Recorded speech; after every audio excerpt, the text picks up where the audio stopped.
दोस्तों, आज के इस वीडियो में हम आपको बताएंगे कि आखिर वो आम आदमी कौन था जिसने आयरन लेडी को धूल चटाई थी और जीवन में पहली बार हार का दर्द दिया था।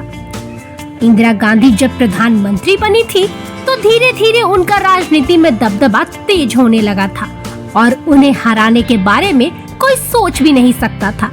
लेकिन किसी ने भी उम्मीद नहीं की थी कि गांधी परिवार का राजनीतिक गढ़ कहे जाने वाले रायबरेली में इंदिरा गांधी को बुरी तरह हारना पड़ेगा।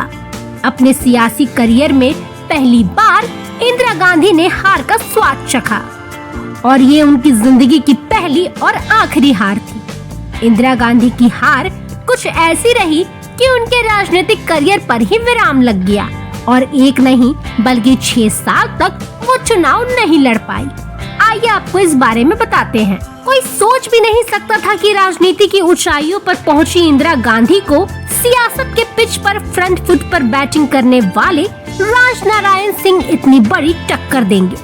23 जनवरी 1977 को देश में आपातकाल लागू होने के बीच जनता पार्टी का गठन हुआ। जयप्रकाश नारायण की अगुवाई में विपक्ष उनके खिलाफ अपनी ताकत दिखाने को तैयार थे, लेकिन सबसे बड़ा सवाल था कि आखिर इंदिरा गांधी को टक्कर कौन देगा। उन दिनों इंदिरा दिल्ली से करीब 650 किलोमीटर दूर उत्तर प्रदेश की रायबरेली सीट से चुनाव लड़ रही थी। देश की आजादी के बाद से ही ये सीट नेहरू गांधी परिवार का गढ़ बन चुका था।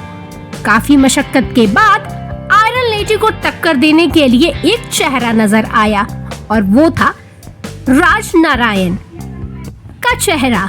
छोटे कदकाठी वाले नारायण एक जुझारू समाजवादी नेता थे। उन्होंने 1971 में रायबरेली सीट से इंदिरा गांधी को टक्कर भी दी थी।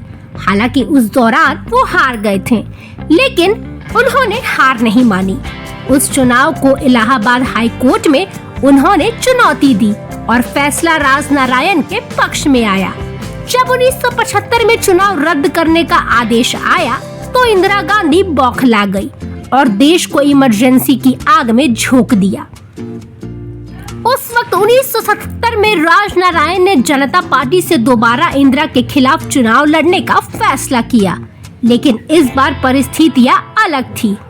देश में इमरजेंसी लागू होने के कारण इंदिरा गांधी के खिलाफ लोगों में काफी गुस्सा था।